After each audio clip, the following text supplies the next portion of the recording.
Hi, my name is Miss Kimberly. I'm with EVPL Red Bank, and this video is part of our STEAM series. That's Science, Technology, Engineering, Art, and Math. Now today we're going to be doing a little bit of science mixed with a little bit of engineering because we're looking at aerodynamics. Specifically, we're looking at how the shape of an airplane wing helps it fly.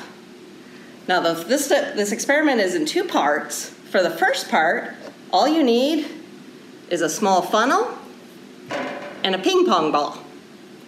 So we're going to take our ping pong ball and put it in the funnel. Now we need to see if we can blow the ping pong ball out of the funnel. Now you think the easiest way to do that would just be to blow in the bottom of it, blow as hard as you can, and you should be able to blow it right out of there. Think that'll work? Let's give it a try. Now don't tip it, so make sure it's straight up and down, and blow as hard as you can.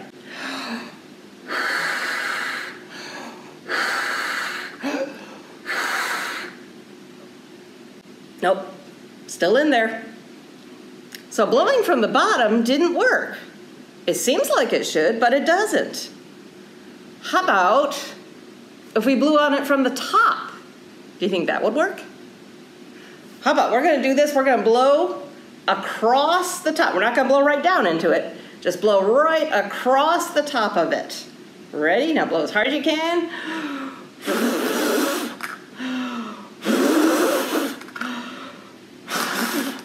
Did you see it popping up? So it was trying to come out. Let's see it one more time. Ready? See, it was coming up. So somehow blowing across the top of it was blowing the ping pong ball out of the funnel. Why do you think that worked? Well, the reason is something called Bernoullis Principle. What that means is when air is moving faster, it has less pressure than when it's moving slowly. Now, all air has pressure. Air is actually pressing down around us all the time, but we don't really feel it because we're used to it. But if you've ever gone swimming in a very deep swimming pool or a lake, and you swim real down deep, and you start feeling the pressure on you, especially on your ears, it feels like your ears are gonna pop. That's because the pressure is increasing and there's more pressure.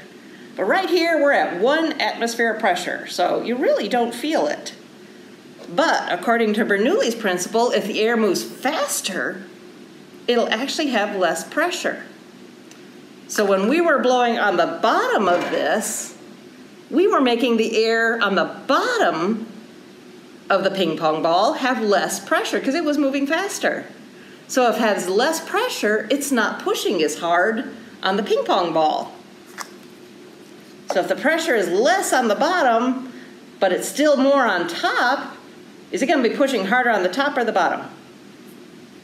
The top. So it's actually pushing it down by blowing underneath it. We're actually pushing it down into the funnel. But when we were blowing across the top of this, the air was moving faster on top, so there was less pressure on the top of the funnel, on top of the ping pong ball. So the air was pushing harder on the bottom than on the top, and it was making it pop up. Do you think we could get the air to move fast enough that we could pop it right out of there? Let's give it a try. You're going to need to blow as hard as you can across the top of this. Ready? Take a really deep breath and blow super hard. And it popped it right out. So we moved the air so fast that it had less pressure and it pushed it right out of there. Now if you want to have some fun with this, see if it makes any difference if you have a bigger or a smaller funnel. Do you think that'll make it harder? I don't know. You have to try it. Or how about if you put something different inside? Let's say try something like a pom-pom. Do you think a pom-pom is heavier or lighter than a ping pong? Probably lighter. So do you think you would need to move the air as fast to make the pressure less? How about if you put a golf ball inside here? Do you think you could get the air moving fast enough so the pressure would be low enough to pop it out? You'd have to blow really hard. See if you can give it a try. All right, so from that we know if we get the air moving fast, the pressure is less, and that means it's not pushing down on the surface as hard. So if you have an airplane wing, let's say this is an airplane wing. Do you want there to be less pressure on top or less pressure on bottom? Now remember, pressure is how hard it is pushing on it. So do we want to push harder on the top? No, because you know what that will do? And the airplane wing comes down. But if we have less pressure on top and more pressure on the bottom, then it'll be pushing harder on the bottom, and that'll help our airplane wing get up in the air.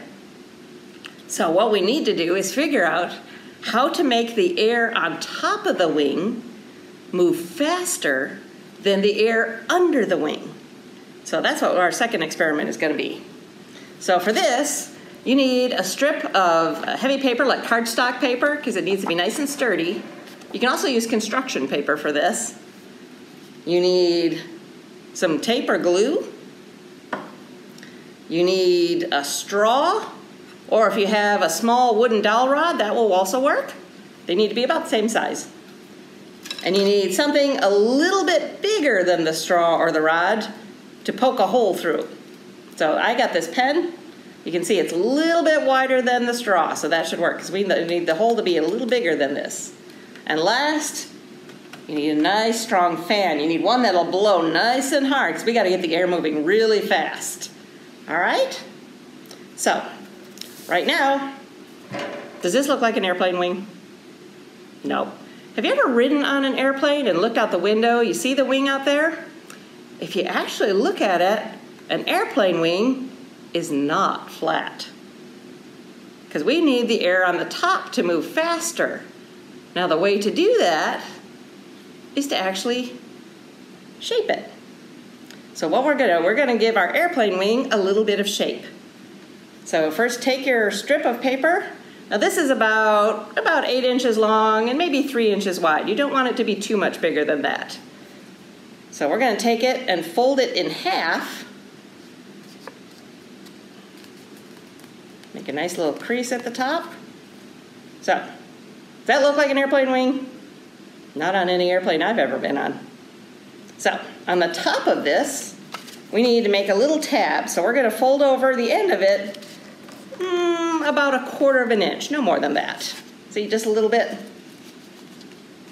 Because this is gonna help hold our shape in place. All right, so we need to put a little bit of glue on that tab there.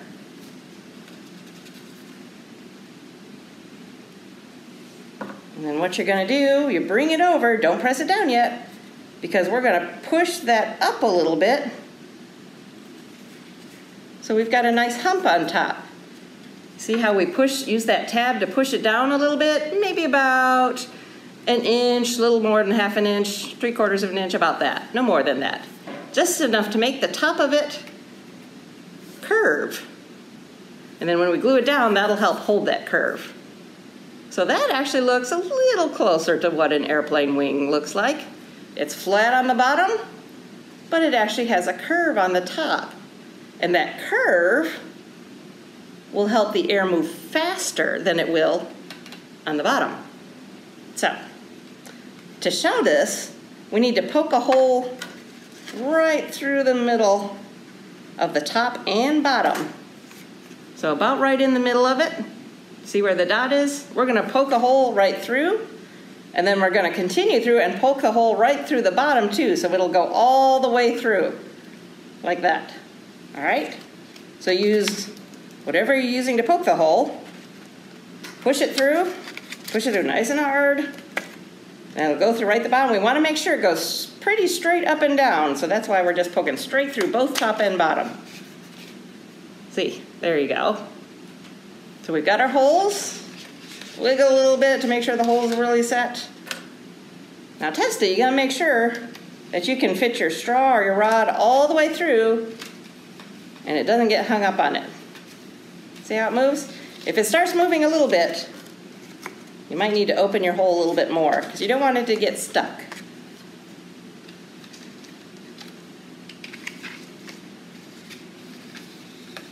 There we go, that moves pretty easily. All right, this is where we're going to get our fan out. Put a lid on our glue. All right, now if this works, the curve should make the air move faster on the top than it does on the bottom. And what do you think that will happen to our airplane wing? All right, let's test it out. Get our fan going. Make sure it's going nice and fast. Now find where a good air current is. Oh, see what the airplane wing did? It's trying to go all the way to the top there. I'm not pushing on it. It's the air pressure that is pushing on our wing. See, let's try it. We'll pull it out. I'm going to bring it back in the air current, straight up to the top. So, how about if we flipped it upside down so that the air moves faster on the curve? What do you think we'll do? See, we'll start it up at the top. Find the air current. Whoop. There it is. Oh, that pushed it down. So the airplane wing, with its curve on the top, pushed it right up there. And this is how the shape of the wing helps the airplane go up in the air. It makes the air on top of it move faster. A little wind blowing there. Makes the air on the top of the wing move faster and therefore have less pressure than the air on the bottom of the wing. So with less pressure, that means the pressure on the bottom is higher, so that's pushing harder than the air on the top is, and it goes right up, just like an airplane wing does. And that is how scientists use engineering and aerodynamics to make an airplane fly. Now, if you want to try some other experiments, we have plenty of other videos on the EVPL website at evpl.org, or you can go to our Facebook page, EVPL Facebook, and see what other videos are posted.